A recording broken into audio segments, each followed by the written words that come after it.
Yo, kamusta? DIY Scoot. So, nakatutok na naman sa ating panggilid ang ating camera. So, bale nung Sunday, ano ba ngayon? Tuesday, nung Sunday, nag-ayos ako ng panggilid ng aking bayaw. So, sporty yun. Tinono namin yung bola, tapos nagpalit ako ng center spring. So, ngayon, nainggit ako. Nagbukas ako ng akin. Bale, nakita ko pala, medyo pudpud na pala yung clutch lining ko, halos paubos na. So hindi naman tayo lugi doon kasi 3 years na naman yan. 3 years yun pa lang din yung parting hindi ko napapalitan dyan, torque drive. So ngayon papalit tayo ng clutch lining. So nung araw na yun, kaya hindi ko na siya napalitan, dapat di ko na document yun. Hindi ko na siya napalitan kasi Sunday and halos hapon na, mga 5 PM na hapon na nakapagkalas. Wala na akong makitang paayusan o rebanding shop. So yun yung isa ko pang tips, rebanding shop. So yung isa pa kong tip, rebanding shop sa mga nagtitipid na kagaya ko. Wala pa po tayong pambili ng isang clutch lining set. Medyo mahal din yun, mga JBT na yan, 1,600 din yan, isang buong clutch lining set. So kakalasin lang natin siya, dadalhin natin siya sa rebanding shop, clutch banding, rebanding, ganun mga tawag nila. Siguro more or less mga 200 pesos lang yan. Then babalik na natin. So starts na natin ang pagkakalas. So ito na uli.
So ito lang yung ating kakalasin, yung ating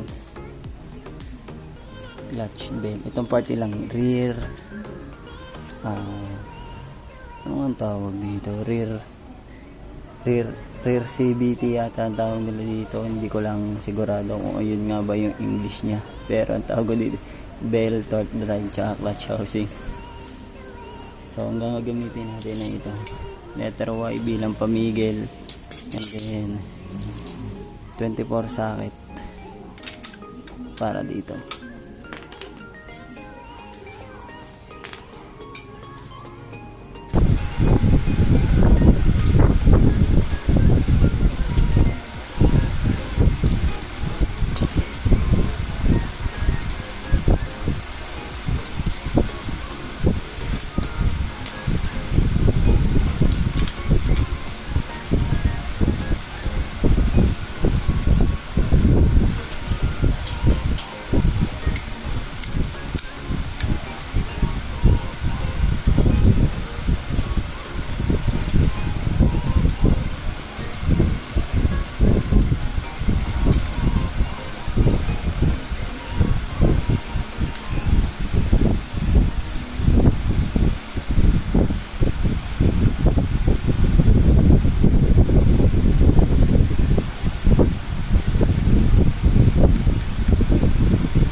nilinis ko na itong mga parting ito ng Sunday. Ito yung ating clutch housing. Balalisin natin itong bed para mabunot natin ito.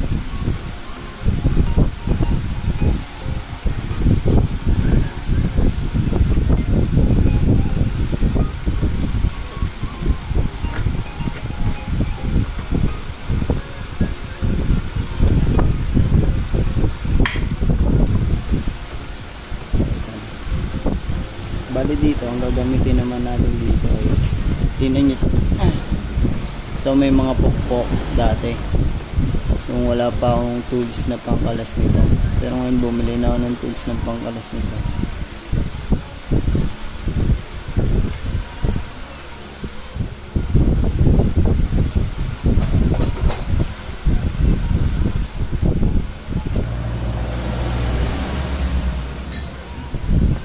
So ito yung ating special tools para dito. Pupukuin natin siya pag ganun, haapakan nyo itong dalawa, pero lagyan nyo ng basahan yung ilalim para hindi masira yung torque drive natin.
Kailangan nating alalayan kasi ng paa dahil baka tumalsik to. So don't worry mga guys, order na ako sa Lazada ng power tools para mas madali ang makapagkalas ng mga panggilid. So ito na yung ating clutch housing, clutch housing and clutch lining. Bale yan, manipis na siya.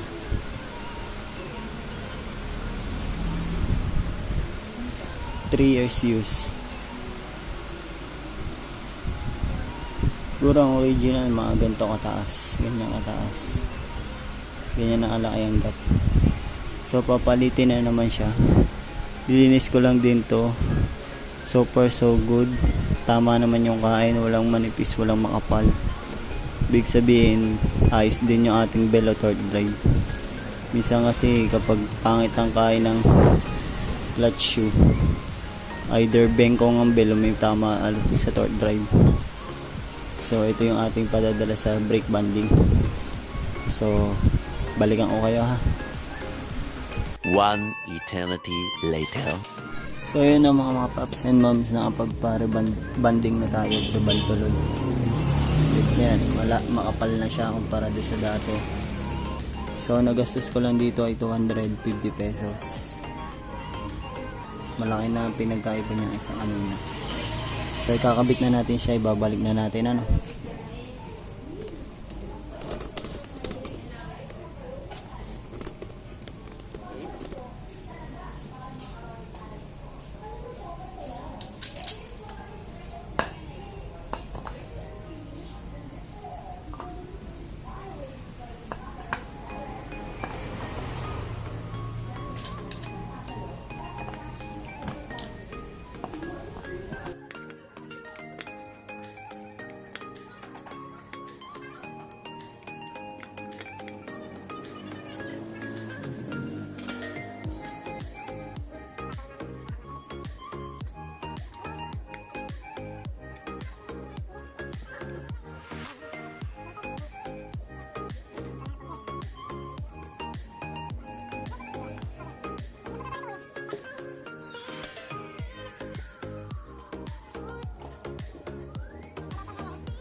Ayos na, ayos na. Iikot niya kuya, dapat ka...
So yun mga paps and moms, tapos na tayo. Naway may natutunan naman kayo sa isang DIY na yun. Pasensya na ako, medyo mabilisan kasi nasa trabaho ako ngayon and medyo palabas na kami kaya nagmamadali na. Kaya ita nyo may tumulong sa akin. Ang hirap kasi kailangan ko lang talaga sumingit ng DIY at tutorial. So this is DIY Scoot. Thank you for watching. Please like and subscribe. Ciao.